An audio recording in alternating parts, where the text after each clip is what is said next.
খবরে শুনলে পৃথিবীর জনসংখ্যা এখন ৮ বিলিয়ন।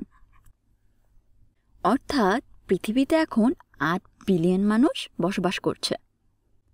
এখন আমরা যখন হিসাব করি তখন কি এই বিলিয়ন দিয়ে হিসাব করি? এই বিলিয়ন ঠিক কখন ব্যবহার করা হয়? এই ৮ বিলিয়ন সংখ্যাটি আসলে কত বড়? ৮-এর পর ঠিক কয়টি শূন্য বসালে আমরা বিলিয়ন পাব? দেশীয় রীতিতে সংখ্যার স্থানীয় মানগুলো হল একক, দশক, শতক, হাজার, অযুত, লক্ষ, নিযুত আর কোটি। কিন্তু অনেক সময় আমরা হিসাবের সময়, যেমন একটু আগে আমরা পৃথিবীর জনসংখ্যার কথা বললাম, এমন অনেক হিসাবে কিন্তু আমরা মিলিয়ন বা বিলিয়নের কথা শুনি। এই মিলিয়ন বিলিয়ন হল স্থানীয় মানের আন্তর্জাতিক রীতি। মূলত সংখ্যা গণনা যেন সব দেশে একই থাকে, এ কারণে একটি আন্তর্জাতিক রীতি ব্যবহার করা হয়।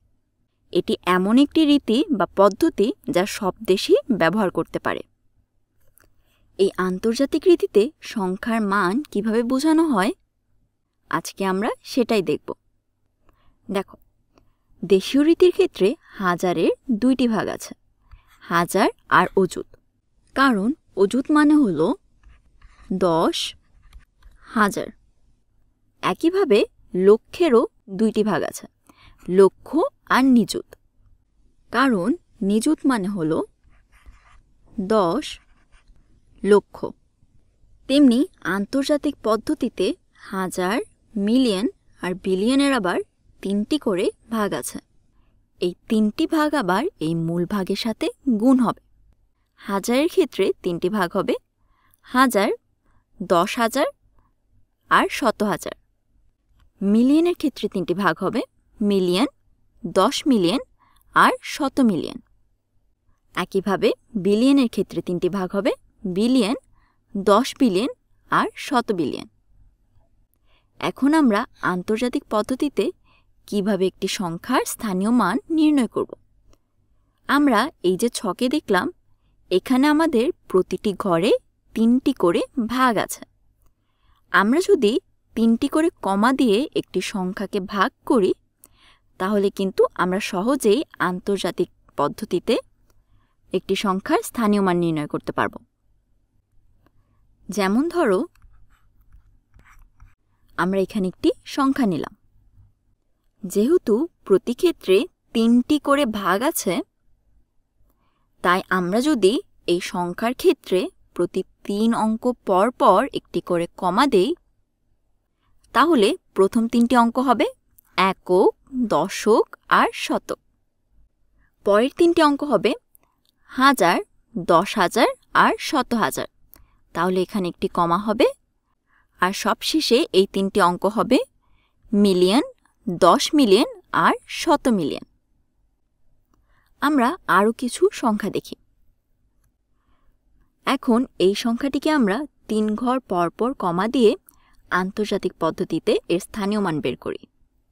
দেখো, তাহলে ডান দিক থেকে 3 ঘর পর কমা দিলে এখানে হবে 1, 2, 3, এখানে কমা। আবার 3 ঘর পর কমা দিলে 1, 2, 3, এখানে কমা। এখন দেখো, এখানে প্রথম 3 কমার আগের 3টি অঙ্ক হল একক, দশক আর শতক। এর পরের 3টি অঙ্ক হল হাজার, 10,000 আর 100,000। শেষ 3টি অঙ্ক হল মিলিয়নের ঘরে। তাহলে মিলিয়ন, 10 মিলিয়ন আর 100 মিলিয়ন।